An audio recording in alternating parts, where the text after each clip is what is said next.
Hello there, Mary Burke here from Trinity College in Dublin. I want to speak to you for the next few minutes about some of the research that we're doing here in Trinity College and where we want to move this forward in collaboration with other researchers at the University of Notre Dame, UCD and UIG. Ireland's coastline is pretty long, mainly because of its crenulated planform. It's about the length of the distance between here and the University of Notre Dame.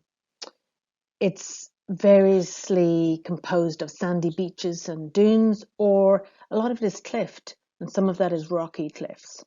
The take-home message is that we really do not know enough about the rocky sections of Ireland's coastline. Why should we care, I hear you ask? Well, like many of the global coastlines, a hefty proportion of Ireland's population is actually located adjacent to the coastlines. So coastlines are very, very important in terms of the hazards that are enacted upon them. And of course, Ireland, we are on the frontier of the North Atlantic weather systems, and all of the model predictions for the next 100 years is that we're going to have an increase in wind energy, we're going to have an increase in wave height, we're going to have an increase in the frequency of large storms. And recently we've had a number of these large storms hit our coastlines, particularly our western coastlines, and they have brought an onslaught of damage to our infrastructure. You can see here in the bottom right-hand photograph the pier car park at Dublin, which has the ferry that moves between the western coast of Ireland and the island offshore, and completely destroyed, not once, but twice in the last 10 years.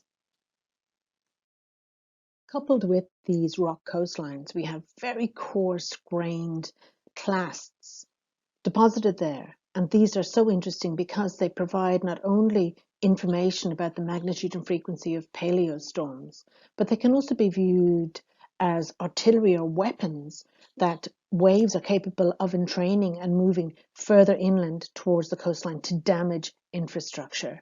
Now, there's a range of sizes of boulders that we've detected on the Irish coastlines. You can see here on the top right, the one from Inishmore. That's the largest class actually that's been detected on the Irish coastline. And then we look down on the bottom right in County Clare, some more frequently found boulders.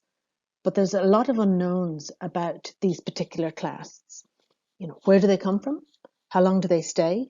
Are they mobile? And if they're mobile, what kind of geomorphic work do they do while they're moving around our rocky coastlines? In our work here at Trinity, we've been able to demonstrate that previous estimates of the rate at which rocky coastlines were retreating was significantly underestimated. And it depends on the rock type and how fractured that rock is. So there's lots of local variation in that.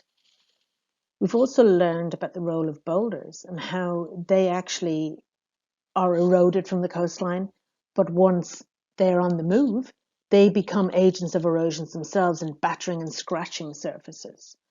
So I have worked predominantly within a geomorphological framework, and now it is time for expanding beyond that to a truly transdisciplinary approach. We need experts from many, many different fields to come together, to park their biases at the door, bring their skills in, and use their different approaches and experiences to try and solve real world problems that we are going to face as a result of climate change. We need engineers, we need mathematicians, physicists, and we need geomorphologists and geographers to work together to try and use these signatures of big, large-scale events, storms that have hit our coastlines, and try and model what they're telling us about those storms. We also need to look at the present-day storms that are going to happen in the next 2-3 years and monitor the boulders' movement and monitor how they are mobilized and where they move to and what are the controls on that. At Trinity, we were able to demonstrate that huge storms had relatively minor effects on changing the coastline relative to smaller storms, simply because of the direction of the wind and the storm front itself.